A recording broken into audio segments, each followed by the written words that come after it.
حوالوں کے مطابق برما میں مسلمانوں کی آمد اسلام کے آغاز سے تقریباً 100 سال بعد 660 عیسوی میں ہوئی، لیکن یہ مسلمان برما میں حملہ آور کی صورت میں نہیں بلکہ تاجروں اور زندگی کے دیگر شعبوں سے تعلق رکھنے والے افراد کی صورت میں آئے۔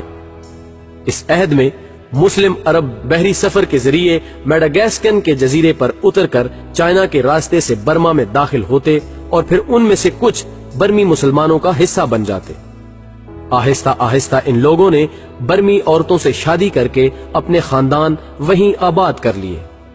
ان میں تاجروں، مہاجروں، جنگجوؤں اور پناہ گزینوں کی تعداد نمایاں تھی۔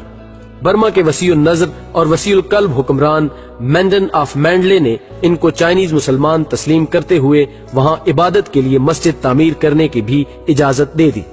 مسلمانوں نے اس اجازت کے بعد مسجد کی تعمیر کے لیے یمن کے مسلمان حکمران سے مالی امداد کی درخواست کی، اور 1868 میں یمنی حکومت کے تعاون سے اس شاندار مسجد کی تکمیل ممکن ہوئی جو کہ آج بھی تاریخی علامت کے طور پر موجود ہے۔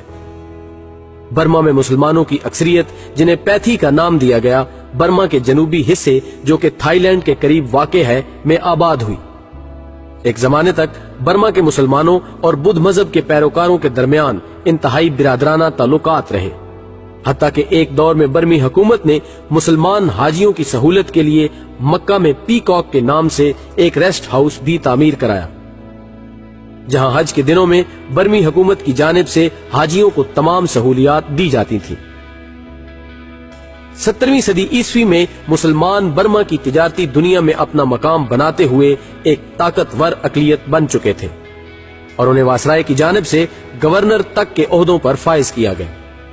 1853 میں کنگ مینڈن نے مسلمان فوجیوں کو حلال خوراک فراہم کرنے کی ہدایت دی اور تقریباً 700 فوجیوں کو سرکاری رہائش گاہیں بھی الاٹ کی۔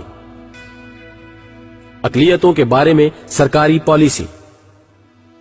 ملکی قوانین کے مطابق ملک میں نہ صرف تمام اقلیتوں کو مکمل مذہبی آزادی ہے بلکہ وہاں کا قانون انہیں برابر حقوق دینے کی بھی ہدایت کرتا ہے۔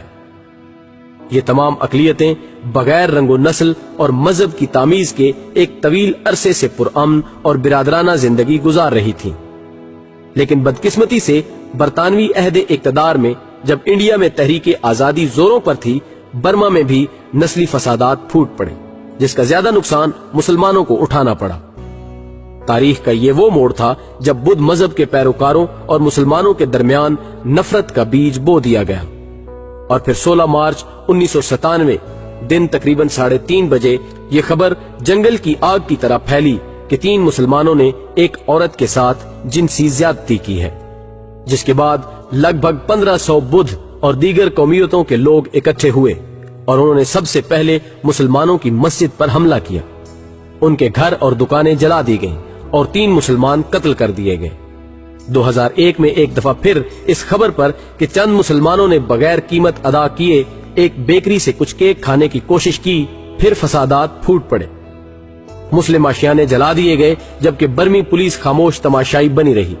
28 مئی 2012 مسلمانوں کے لیے پھر ایک سیاہ دن ثابت ہوا جب اخبار میں ایک عورت کے ساتھ جنسی زیادتی کی خبر چھپی اور رونگیا کے مسلمانوں کے خلاف طبل جنگ بجا دیا گیا۔ بے تحاشا مالی اور جانی نقصانات کے بعد آخرکار ظلم کی یہ رات ڈھل گئی۔